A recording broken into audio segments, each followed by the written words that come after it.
हैं जब मेहंदी वाले हाथों ने मंगलसूत्र उतारे हैं। जी हाँ, कुछ ऐसा ही मंजर था 14 फरवरी 2019 को, जब सीआरपीएफ के 45 जवानों ने अपने प्राणों की आहुति दे दी थी। उस दिन तिरंगा पहनाने से ज्यादा कफन के लिए इस्तेमाल हो रहा था।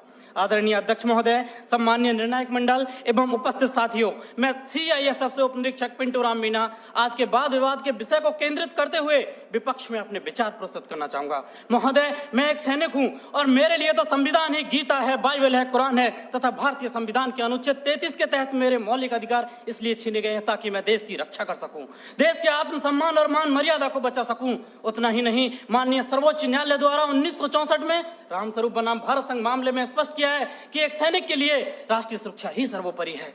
जबकि महोदय, आज हमारे देश में खौफनाक मंजर को देखकर यहाँ की जनमानस मौत से मोहब्बत और जिंदगी से नफरत करने लगी है, क्योंकि अपराध के मुकाबले कानून बौना नजर आने लगा है। और ये मानव अधिकार तो अपराधियों के हित में तन जाते हैं, इसीलिए तो रोज भेड़िए साक्षात छाती पर चढ़ जाते हैं। अध्यक्ष महोदय, राष्ट्रीय सुरक्षा के लिए लड़ी गई लड़ाई कोई क्रिकेट का मैच नहीं जो आज हार गए तो कल जीत जाएंगे। ये वो जंग है जो आज नहीं जीती गई तो कल देश को वीरान कर देगी, इसीलिए इसको जीतना बहुत जरूरी है। और हम रोज जीतते हैं तभी तो पंजाब की तर्ज पर जम्मू कश्मीर और उत्तर पूर्वी राज्य भारत के नक्शे में है, नहीं तो युद्ध विराम संधि, शिमला समझौता और ताशकंद जैसे कई समझौते रोज जम्मू कश्मीर की घाटियों में बेआबरू होते हैं। महोदय, राष्ट्रीय सुरक्षा का मतलब यह नहीं कि नक्सली आतंकी हमलों में जवाबी कार्रवाई न करें। राष्ट्रीय सुरक्षा का मतलब आतंकवाद, नक्सलवाद, उग्रवाद को खत्म कर देश के कोने कोने में शांति स्थापित करना है। और अगर शांति स्थापित करना है तो आतंकवाद और नक्सलवाद को पोषित करने वाले तथा उन्हें हथियार मुहैया कराने वाले राष्ट्रों पर प्रतिबंध लगाने की जरूरत है। जरूरत है न्यायिक प्रक्रिया को सुधारने की, टेरर फंडिंग और साइबर क्राइम को रोकने की। आज जरूरत है राजनीतिक इच्छा शक्ति की। महान राजनीतिक चाणक्य ने भी कहा कि कोई भी नियम राष्ट्र और राष्ट्रहित से बड़ा नहीं होता, किंचित ऐसा है तो उसे तत्काल बदल देना चाहिए। महोदय, आज के दौर में आक्रामक रवैया अपनाने वाले आतंकवाद, नक्सलवाद, उग्रवाद से लोहा लेना किसी युद्ध से कम नहीं और किसी युद्ध को जीतने के लिए पहल करने की आवश्यकता होती है। जबकि युद्ध जैसी अत्यंत निर्णायक पलों में एक जवान अपनी नौकरी की वजह से उतना ही कर पाता है कि सांप मरे या ना मरे, लेकिन लाठी नहीं टूटनी चाहिए, क्योंकि उसको डर सता रहा होता है कि जलील किया जाएगा उसे मानव अधिकारों की भरी सभा के अंदर। उसे डर सता रहा होता है कि ना तो कानून छोड़ेगा और ना ही तिल का ताड़ बनाने वाली मीडिया की पैनी नजरें छोड़ेंगी, जिसका ज्वलंत उदाहरण पहले कश्मीर में जवानों के सिर कटवाए तब जाके सर्जिकल स्ट्राइक किया। 20 भारतीय सैनिकों ने गोली खाई तब म्यांमार में घुसकर ऑपरेशन ऑल आउट किया था। 45 जवानों ने शहादत दी तब बालाकोट एयर स्ट्राइक की। काश ये एयर स्ट्राइक, सर्जिकल स्ट्राइक और ऑपरेशन ऑल आउट पहले ही हो गए होते तो एक पत्नी का सुहाग, एक बुढ़े माँ बाप की बुढ़ापे की लाठी, एक बहन की राखी और एक बच्चे का भविष्य अंधकार में नहीं होता। महोदय, डॉक्टर भी कैंसर का इलाज करता है तो संक्रमित कोशिका को काट कर फेंक देता है ताकि वो नासूर ना बने, और आज हमारे देश में आतंकवाद, नक्सलवाद और उग्रवाद तो उससे भी गंभीर समस्या बने हुए। ये एक नहीं, दो नहीं, तीन नहीं, हजारों निर्दोष लोगों की जान ले लेते हैं। महोदय, मेरे विपक्षी साथी किन दरिंदों के लिए मानव अधिकारों की दुहाई दे रहे, उनके लिए जो विश्व के सबसे बड़े लोकतंत्र में सत्ता का गलियारा बंदूक की नली से नापना चाहते हैं, या फिर उनके लिए जो राजनीतिक शून्य, आर्थिक विफलता और अराजकता फैलाना चाहते हैं, या फिर उनके लिए जिन्होंने 38 भारतीय नागरिकों को इराक के मौसूल में मौत के घाट उतार दिया था और उनके घर वालों की पथराई आंखों को मिला भी तो सिर्फ ताबूत और ताबूत में मृत्यु प्रमाण पत्र, या फिर उनके लिए जो राष्ट्र विरोधी नारे लगाते हैं, अफजल शर्मिंदा है, तेरे कातिल जिंदा है। कौन है अफजल का कातिल, भारतीय संविधान या सर्वोच्च न्यायालय? क्यों दरकिनार करना चाहते हैं मेरे विपक्षी साथी इन सब घटनाओं को? क्योंकि साथ सच्चाई को बर्दाश्त करने की क्षमता नहीं रह गई आपके अंदर। महोदय, सच ये है कि हमारी बंदूक की नली से निकली हुई गोली को 1000 बार सोचना पड़ता है कि उसे कब, कहां और किसे लगना है, जबकि एक आतंकवादी की गोली को कोई निर्णय लेने की आवश्यकता नहीं होती। एक जवान की उंगली अगर ट्रिगर पर है तब हम यहाँ खुली हवा में सांस लेते हैं। -40 डिग्री तापमान पर एक जवान अपनी हड्डियां गलाता है तब हमें सहूलियत मिलती है बुद्धिजीवियों की तरह बातें करने की, सहूलियत मिलती है संवेदनशील होने की, डिस्को जाने की और त्योहार मनाने की। अध्यक्ष महोदय, सच्चाई यह है कि दुश्मन देश के बाहर ही नहीं, देश के अंदर भी हो सकता है। मंदिर, मस्जिद और गुरुद्वारे में भी हो सकता है, यहां तक कि सदन के अंदर भी हो सकता है, जिसे नकारा नहीं जा सकता। और ये मेरी जिम्मेदारी है कि बाहर भीतर हर तरफ देश की रक्षा करूं, और ऐसा करते वक्त अगर मेरे और मेरे परिवार के मानव अधिकारों को कुचलना भी पड़ा तो मेरे लिए सौभाग्य की बात होगी।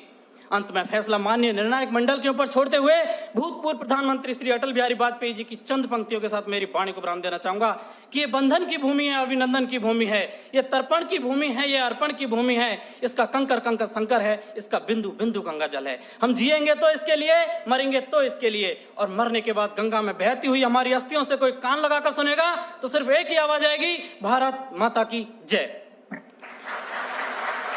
मैं इंस्पेक्टर जीडी राजप्रकाश मिश्रा, भारत तिब्बत सीमा पुलिस बल की तरफ से आज के वाद विवाद प्रतियोगिता का विषय मानव अधिकारों का अनुपालन करते हुए देश में आतंकवाद और उग्रवाद से प्रभावी तरीके से निपटा जा सकता है कि विपक्ष में अपना विचार रखना चाहूंगा। महोदय, बात चाहे सीमा सुरक्षा की हो या देश की आंतरिक सुरक्षा की हो, हमारे सुरक्षा बल अपने कर्तव्यों का निर्वहन काफी अच्छे तरीके से कर रहे हैं, परंतु कभी कभी हालात और परिस्थितियां इतनी खराब हो जाती है जब हमें राष्ट्र सुरक्षा में या आत्मरक्षा में कठोर कदम उठाने पड़ते हैं। जब हमारा सामना इन उग्रवादियों और आतंकवादियों से होता है तो ये हमारा स्वागत किसी फूलों के हार से नहीं, बल्कि हमारा स्वागत करते हैं गोलियों की बौछार से और अत्याधुनिक हथियारों से। और उस समय जब गोली कान के 2 इंच दूरी से गुजरती है तो वो जिंदगी और मौत के बीच एक फासला पैदा करती है। और इन परिस्थितियों में भी एक सिपाही के पास 1 सेकंड से भी कम का समय होता है ये फैसला लेने के लिए कि वो क्या करे और क्या ना करे।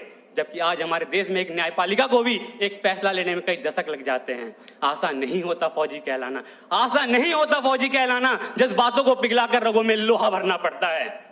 जम्मू कश्मीर में हमारे 5,500 से अधिक जवान शहादत को प्राप्त हो चुके हैं, तो वही नक्सल प्रभावित क्षेत्रों में 3,000 से अधिक जवान शहादत को प्राप्त हो चुके हैं। हमें सीख लेनी चाहिए श्रीलंका सरकार से, जिन्होंने अपनी सेना को खुली छूट दी और लिट्टे जैसे आतंकवादी संगठन पर उन्होंने काबू पाया। तो हमें सीख लेनी चाहिए अमेरिका सरकार से भी, जिन्होंने अफगानिस्तान, इराक और सीरिया जैसे देश में भी आतंकवाद को खत्म करने की एक पहल की और उन्हें काफी हद तक सफलता भी मिली। जबकि हमारे देश में एक अधिकारी द्वारा जब एक पत्थरबाज को गाड़ी से बांधकर अपनी टीम को सुरक्षित बचाया जाता है तो लोग उस पत्थरबाज के मानवाधिकार की हनन की बात करते हैं।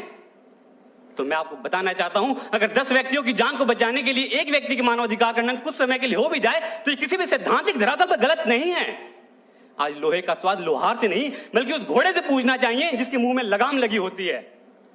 1958 में हमारे देश में अस्फा जैसे कठोर कानून लाए गए और पूर्वोत्तर के राज्यों में जहां पर उग्रवाद अपनी चरम सीमा पर था उसे खत्म करने के लिए वहां लागू किया गया। और उसकी सफलता को देखते हुए 1990 में इसे जम्मू कश्मीर में भी लागू किया गया, जो आज भी आतंकवाद का कमर तोड़ने का काम कर रहा है। और इसे हटाने के लिए अलगाववादी नेता अपना राग अलापे रहते हैं। तो पंजाब क्षेत्र में भी जब आतंकवाद अपनी चरम सीमा पर था तो हमारे सुरक्षा बलों द्वारा और सरकार द्वारा कठोर कदम उठाए गए और वहां से भी आतंकवाद को जड़ से खत्म किया गया। हमारे महान अर्थशास्त्री चाणक्य ने भी कहा है कि अगर राष्ट्र की सुरक्षा के लिए हमें साम दाम दंड भेद की नीति अपनानी पड़े तो उसे अपनानी चाहिए। और महाभारत में भी जब अर्जुन ने अपने सगे संबंधियों को सामने देखते हुए शस्त्र को नीचे कर दिया था तो भगवान श्री कृष्ण ने उन्हें प्रेरित करते हुए कहा था कि हे पार्थ, अपना शस्त्र उठाओ और कर्म करो। आज मानवाधिकार की बेड़ियों में बंधे होने के कारण हमारे सुरक्षा बलों को आतंकवाद और उग्रवाद से निपटने में काफी परेशानियों का सामना करना पड़ता है। और इसका फायदा हमारा पड़ोसी मुल्क मानव अधिकार को एक हथियार की तरह इस्तेमाल करके करता है, जिससे हमारे जवानों का मनोबल टूटता है। आज हमारे देश में कुछ क्षेत्र ऐसे भी हैं, अगर वहां पे कठोरता से कदम ना उठाए जाए तो उस क्षेत्र को हमारे देश से अलग होते समय नहीं लगेगा। आज हमारे देश में निष्कर्ष रूप में यह कहना चाहूंगा कि हमें हमारे सुरक्षा बल मानव मूल्यों को ध्यान में रखते हुए अपने कर्तव्य का निर्वहन काफी अच्छे तरीके से कर रहे हैं, परंतु कभी कभी हालात और परिस्थितियां इतनी खराब होती है कि हमें कठोरता से काम करने पड़ते हैं।